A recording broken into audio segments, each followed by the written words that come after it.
జై సేవాలాల్, జై జై సేవాలాల్.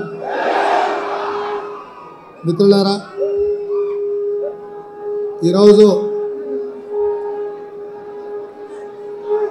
సంత్ శ్రీ సేవాలాల్ మహారాజ్ 285వ జయంతి సందర్భంగా మా బంజారా ఆదివాసీ సోదరులు బంజారా హిల్స్లో ఉండే బంజారా భవన్లో వారి జయంతి ఉత్సవాలను పెద్ద ఎత్తున ఏర్పాటు చేసి ఈ రాష్ట్రంలో బంజారాలకు సముచితమైన గౌరవం ఉంది, మీరందరూ కూడా ఈ కార్యక్రమానికి రావాలని చెప్పి మా శాసనసభ్యులందరూ, మాజీ శాసన మండలి సభ్యులు, ముఖ్యమైన నాయకులు పెద్దలు జానారెడ్డి గారిని, మంత్రివర్యులు కోమటిరెడ్డి వెంకటరెడ్డి గారిని, మొహమ్మద్ అలీ షబ్బీర్ గారిని, ఇతర ముఖ్యమైన నాయకులను, అదేవిధంగా రాష్ట్ర ముఖ్యమంత్రిగా నన్ను ఈ కార్యక్రమానికి ఆహ్వానించడం జరిగింది.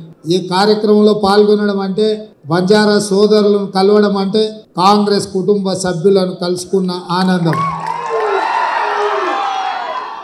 ఇందిరమ్మ రాజ్యం వచ్చిందే బంజారాల కోసం, ఇందిరమ్మ రాజ్యం తెచ్చిందే ఈ బంజారా సోదరులు అని చెప్పి నేను ఈ సందర్భంగా తెలియజేస్తున్నాను. ఇంతకుముందు పెద్దలు రవీంద్ర నాయక్ గారు చెప్పిండ్రు, అదేవిధంగా మా మిత్రుడు బలరాం నాయక్ గారు కూడా ఇంతకుముందు గుర్తు చేస్తున్నారు.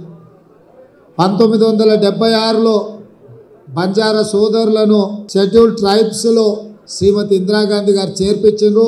ఆ రోజు దీనికి సంబంధించి కీర్తిశేషులు జైపాల్ రెడ్డి గారు పూర్తి స్థాయిలో మాకు అందరికీ సహకరించి ఎస్టీ జాబితాలో చేర్పించడానికి కృషి చేసిండ్రు. ఎస్టీ జాబితాలో లంబాడ సోదరుని చేర్చడం వల్ల ఐఏఎస్లు, ఐపీఎస్లు, ఐఎఫ్ఎస్లతో పాటు రాష్ట్ర స్థాయి ప్రభుత్వ ఉద్యోగాలలో పెద్ద పెద్ద హోదాలలో ఈరోజు వాళ్ళందరూ కూడా కొనసాగుతున్నారు. రాష్ట్ర అభివృద్ధిలో, రాష్ట్ర పునర్నిర్మాణంలో ఈరోజు ఆదివాసీ బంజారా సోదరులు కీలకమైన పాత్ర పోషిస్తున్నారు.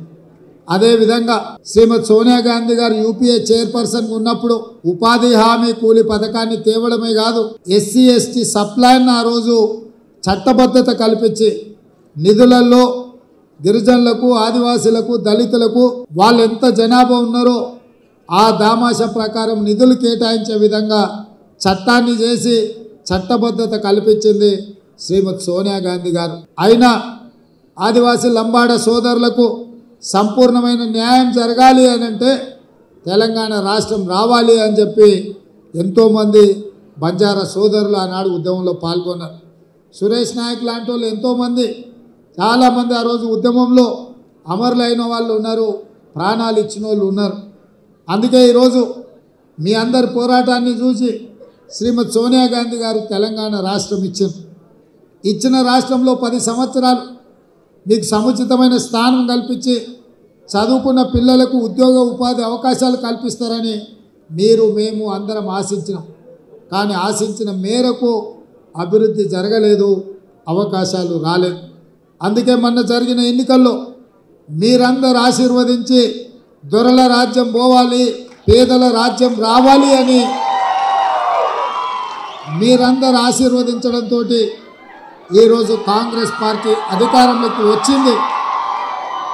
కాంగ్రెస్ పార్టీ అధికారంలోకి వచ్చిన తర్వాత సీతక్క గారిని మంత్రిగా, డాక్టర్ రామచంద్ర నాయక్ను విప్పుగా, ఇదే కాదు ఈరోజు కీలకమైన ప్రభుత్వ హోదాలలో చాలామంది గిరిజనులకు, ఆదివాసులకు ఎక్కడెక్కడ ఉన్నారో ఎత్తికి మరి మనం పోస్టింగ్లు ఇవ్వడం జరిగింది. సిటీలో డీసీపీలు కావచ్చు, లేకపోతే ఆర్ఎండ్బిలో ఈఎన్సీ కావచ్చు, వివిధ హోదాలలో ఎవరెవరైతే మీ చదువుకున్న యువకులు ఉన్నారో, ప్రభుత్వ ఉద్యోగాలలో ఉన్నారో వాళ్ళందరూ కూడా ఈ ప్రభుత్వం అవకాశం కల్పించింది. ఇదే కాకుండా మా బాలు నాయక్, మా ఎమ్మెల్యేలు అందరూ వచ్చి శ్రీ సంత్ సేవాలాల్ జయంతి సందర్భంగా మాకు ఆప్షనల్ హాలిడే ఇవ్వాలి సార్, మా దేవుడు, మేమందరం కూడా ఈ కార్యక్రమాలు జరుపుకోవాలంటే మీరు సహకరించాలి అని చెప్పిండు. అందుకే తక్షణమే ఒక్క నిమిషం కూడా ఆలోచన చేయకుండా సంత్ సేవాలాల్ జయంతిని ఆప్షనల్ హాలిడే కింద రాష్ట్ర ప్రభుత్వం నిర్ణయం తీసుకున్నది. మరి నిధుల విషయంలో కోటి రూపాయలు కేటాయించారు, సరిపోవడం లేదని మా బంజారా సోదరులు చెప్పినారు.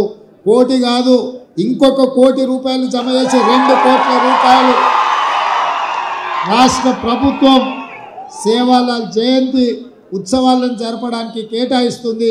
ఈ వేదిక మీద నుంచి మా అధికారులకు ఆదేశాలు ఇస్తున్నా, తక్షణమే జీవో ఈ రోజే మంజూరు చేసి దాన్ని 2 కోట్ల రూపాయలకు పెంచాల్సింది. అదేవిధంగా మిత్రులారా, ఉత్సవాలు ఎన్ని చేసుకున్నా, పండుగలు ఎన్ని జరుపుకున్నా, మన పిల్లలు బాగా చదువుకున్నప్పుడే సమాజంలో మనకు గౌరవం ఉంటుంది. ఆ గౌరవం రావాలి అంటే తండాలలో, గూడాలలో పాఠశాలలు ఉండి తీరాలి. గత ప్రభుత్వం తండాలలో ఉన్న 6,453 పాఠశాలల్ని సింగిల్ టీచర్ పాఠశాలలు మూతేసింది. అంటే బంజారాలను చదువులకు దూరం చేయడమే. అందుకే ఈరోజు మా ప్రభుత్వం మీ చదువుల కోసం ఎంత జనాభా ఉన్నారు, ఎంతమంది పిల్లలు బడికి వస్తున్నారని లెక్క చూడదలుచుకోలే. ఇవాళ టీచర్లకు ఇచ్చే జీతాలను ఖర్చుల కింద చూడదలుచుకోలేదు, దాన్ని పెట్టుబడి కింద చూడదలుచుకున్నాం. భవిష్యత్తు తరాలను నిర్మించే దాని కింద మేము చూస్తున్నాం. అందుకే మా ప్రభుత్వం తప్పకుండా అన్ని తండాలలో, గూడాలలో పాఠశాలలు తెరిచే బాధ్యత మేము తీసుకుంటాం. చదువులు మీ తండాకు తీసుకొచ్చే బాధ్యత మా ప్రభుత్వం తీసుకుంటుంది. దానికి సంబంధించిన చర్యలను అన్నిటిని ప్రభుత్వం చేపడుతుంది. ఇదే కాదు, గత ప్రభుత్వం తండాలన్నిటినీ గ్రామ పంచాయతీలు చేసినామని అంటూ సంతోషమేనా? గ్రామ పంచాయతీ చేసిరు, బాగానే ఉంది. నిధులెన్ని ఇచ్చిండ్రు? కనీసం ఆ ఊర్లో గ్రామ పంచాయతీ బిల్డింగ్ ఉందా? పోనీ ఆ గ్రామ పంచాయతీ పోవడానికి రోడ్డు అన్న ఉందా సరిగ్గా అని నేను అడుగుతున్నా. అందుకే ఈరోజు సంత్ సేవాలాల్ గారి జయంతి సందర్భంగా గ్రామ పంచాయతీలుగా ప్రకటించిన అన్ని తండాలకు బీటీ రోడ్లను వేసే బాధ్యత మా ప్రభుత్వం తీసుకుంటుంది. ఎందుకంటే చాలా తండాలలో యువకులు చదువుకున్నారు, ఉద్యోగాలు ఉపాధిలో పైకి వచ్చిండ్రు. వాళ్ళు కార్లు కొనుక్కొని సొంత తండకు పోవాలంటే రోడ్డు లేక ఇబ్బంది పడుతున్నారు. మీరు బరాబర్ మీ తాండలకు పోనికే మీకు బీటీ రోడ్లను వేసే బాధ్యత మా ప్రభుత్వం తీసుకుంటుందని చెప్పి నేను సందర్భంగా తెలియజేస్తున్నాను. అదేవిధంగా గ్రామ పంచాయతీలు ఇస్తే సరిపోదు, గ్రామ పంచాయతీకి నిధులు ఇవ్వాలి, గ్రామ పంచాయతీ భవనం ఉండాలి. వాళ్ళు అక్కడ కూర్చొని తండా యొక్క అభివృద్ధి కార్యక్రమాలను చర్చించుకోవాలి. అన్ని గ్రామ పంచాయతీలుగా ప్రకటించిన తండాలకు, గూడాలకు గ్రామ పంచాయతీ భవనాలను మంజూరు చేసి సంవత్సరం తిరిగే లోపల వాటి అన్నిటిని కూడా నిర్మాణం చేయించే బాధ్యత మా ప్రభుత్వం తీసుకుంటుంది. ఏ తండాలైనా తాగడానికి నీళ్లు లేకపోతే మా దృష్టికి తీసుకురండి, కరెంటు లేకపోతే ప్రభుత్వం దృష్టికి తీసుకురండి. తాగడానికి నీళ్ళు ఇవ్వడం, మీకు చదువుకోవడానికి, నివసించడానికి కరెంటు ఇవ్వడం అనేది ప్రభుత్వం యొక్క బాధ్యత. ఏ తండాలో కూడా కరెంటు లేదు, తాగడానికి నీళ్లు లేవు, మా తండకు పోవడానికి రోడ్డు లేదు, మా పిల్లలు చదువుకోవడానికి బడి లేదు అని ఎవ్వరు కూడా అనొద్దు. ప్రతి తండాలలో ఉండే యువకులకు, చదువుకున్న యువకులకు నేను సూచన చేస్తున్నా, మీరు ఈ ప్రభుత్వం దృష్టికి తీసుకురండి. ఈ ప్రభుత్వం ఉన్నదే మీకోసం, మీ అభివృద్ధి కోసం, మీ చదువుల కోసం. ఈరోజు రాష్ట్రమంతా రెసిడెన్షియల్ పాఠశాలలు ఎస్సీ ఎస్టీలకు, మైనారిటీలకు, బీసీలకు ఇచ్చినామన్నారు. 10 ఏళ్ళు అయింది. చదువుకోవడానికి భవనాలు ఎక్కడన్నా పాఠశాలలు నిర్మించిందా? చిన్న చిన్న 4 రూమ్లల్లో 5 రూమ్లల్లో కిరాయికి ఎక్కడెక్కడో ఉన్నాయి. అందుకే కొడంగల్లో కూడా లేవు. నేను అందుకే మా అధికారులను అందరిని పిలిచి SC ST minority OBC 4 residential పాఠశాలలు ఒకే దగ్గర 20 ఎకరాలల్లో పెద్ద ఎత్తున 100 కోట్ల రూపాయలతో నిర్మాణానికి ఆదేశాలు ఇచ్చిన. ఎందుకంటే ఎస్సీ ఎస్టీ ఓబీసీ మైనారిటీ పిల్లలు ఒకే కాంప్లెక్స్లో, ఒకే క్యాంపస్లో ఉంటే అందరి మధ్యలో సోదర భావం పెరుగుతుంది, ఒకరికి ఒకరు సహకారంగా ఉంటారు, ఒకరినొకరు అన్న తమ్మి అని పిలుచుకునే అవకాశం ఉంటుంది, అందరం కలిసిపోయే అవకాశం ఉంటుంది. అదేవిధంగా ఇవాళ కొడంగల్ ఒక మోడల్గా డెవలప్ చేస్తున్నాం. మిగతా మొత్తం 119 నియోజకవర్గాలలో ఎక్కడెక్కడైతే ఈ పాఠశాలలు, రెసిడెన్షియల్ స్కూల్స్ మంజూరు చేసిందో వాటన్నిటిని కూడా 20 ఎకరాలలో ఒక ఎడ్యుకేషన్ హబ్, ఒక యూనివర్సిటీ స్థాయిలో అభివృద్ధి చేసి ఆ ప్రాంతాలలో ఉన్న పేదల పిల్లలు చదువుకోవడానికి మా ప్రభుత్వం ఏర్పాట్లు చేస్తుంది. మా అధికారులకు ఆల్రెడీ నేను ఆదేశాలు ఇచ్చిన అన్ని నియోజకవర్గాలలో ఎస్సీ ఎస్టీల పిల్లలకు ముఖ్యంగా రెసిడెన్షియల్ స్కూల్స్ కానీ పాఠశాలలు కానీ ఏవైతే ఉన్నాయో భవనాలు లేదు అన్న మాట వినిపించొద్దు. అవసరమైతే మంత్రుల ఎమ్మెల్యేలు ఓ పూట ఉపాసం పండుకుందాం, ఓ నెల జీతం తీసుకోకపోయినా సరే ఆ పిల్లలకు చదువుకోవడానికి అన్ని వసతులు ఏర్పాటు చేయాలనేది మా ప్రభుత్వం యొక్క లక్ష్యం. ఎందుకంటే చదువే మనల్ని అభివృద్ధి పదం వైపు నడిపిస్తుంది.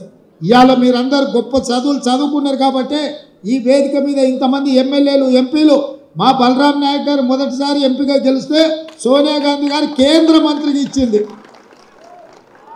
ఇట్లాంటి అవకాశం ఎప్పుడన్నా వచ్చిందా మీరు ఆలోచన చేయండి.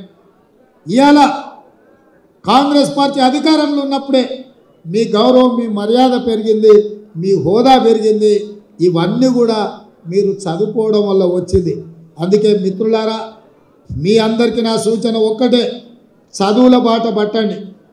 చదువుకున్నప్పుడే సమాజంలో మనకు గౌరవం ఉంటుంది.